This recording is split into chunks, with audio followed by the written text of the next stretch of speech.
ईश्वर पर विश्वास। ईश्वर जो कुछ भी करता है हमारे अच्छे के लिए ही करता है। लेकिन हम पता नहीं यह क्यों सोचते हैं कि ईश्वर हमारे लिए गलत कर रहा है। हमसे ज्यादा ईश्वर को पता है कि हमारे लिए क्या सही है क्या गलत। ईश्वर जो कुछ भी करता है उसमें कोई ना कोई राज जरूर होता है। लेकिन हम हमेशा यह कहते हैं कि पता नहीं हमने ऐसा क्या गुनाह किया जो ईश्वर हमारे साथ ऐसा कर रहा है। कई बार ऐसा होता है कि हमारी जिंदगी में कोई चीज खत्म हो जाती है, लेकिन हमें यह सोचना चाहिए कि ईश्वर शायद हमें इससे कुछ बेहतर देना चाहते हैं। ईश्वर जो कुछ करता है अच्छा ही करता है। इस बात को समझाने के लिए मैं आपको एक कहानी सुनाने जा रही है। आशा है इससे आपको समझ आ जाएगा कि ईश्वर जो कुछ भी करता है हमारे अच्छे के लिए ही करता है। उत्तरी भारत के एक गांव में एक बुजुर्ग फकीर रहते थे। गांव के लोग अक्सर उनसे सलाह लेने जाते थे।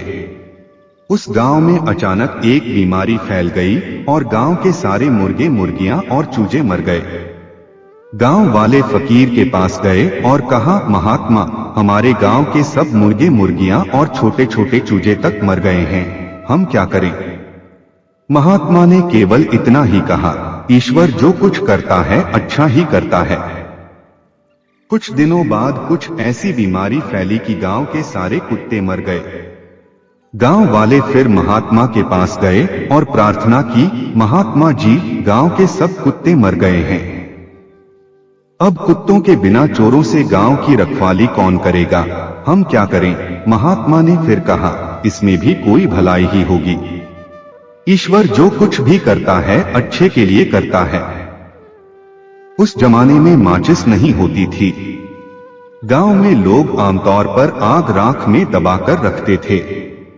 गांव के कुत्ते मरने के बाद कुछ समय बाद गांव में ऐसी जबरदस्त आंधी और बारिश आई कि सारे गांव की आग एकदम बुझ गई। इस पर लोग और भी दुखी हो गए।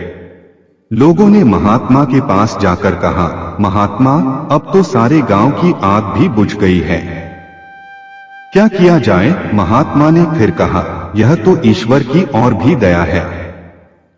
लोगों ने महात्मा से पूछा, महात्मा, इसमें दया वाली कौन सी बात है, जबकि हमारे पास भोजन बनाने के लिए भी आग नहीं है? महात्मा ने कहा, इंतजार करो और देखते जाओ। ईश्वर की मौज को समझना इतना आसान नहीं, थोड़ा धैर्य रखो। लोगों ने इस बात को पसंद नहीं किया और दोबारा प्रार्थना की, महात्मा, हमारे हक में प्रार्थना करो। महात्मा ने जवाब दिया, अच्छा, एक दिन और ठहर जाओ, फिर अपने आप पता चल जाएगा। लोगों ने विश्वास न करते हुए कहा, चलो चलें, यह तो इसी तरह कहता रहता है। अभी एक दिन ही गुजरा था कि एक बादशाह कत्लेआम करता हुआ उस गांव के पास से गुजरा तो बोला कि यहाँ पेड़ तो है पर ना कुत्ते भौंकते हैं, न मुर्गे बांग देते हैं, न धुआं ही निकलता है। लगता है यहाँ कोई आबादी नहीं है।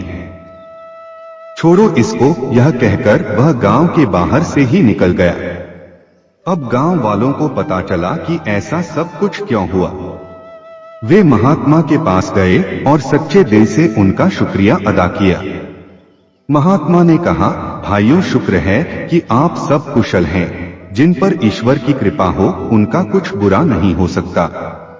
इसलिए कहते हैं कि महात्माओं की हर बात में कोई ना कोई राज होता है। जो ईश्वर का हुक्म माने वही असली सेवक हैं। देखा दोस्तों आपने कि ईश्वर जो कुछ भी करता है हमारे अच्छे के लिए ही करता है। दोस्तों, मेरा यह पोस्ट अच्छा लगा हो तो प्लीज शेयर, लाइक और कमेंट जरूर कीजिए।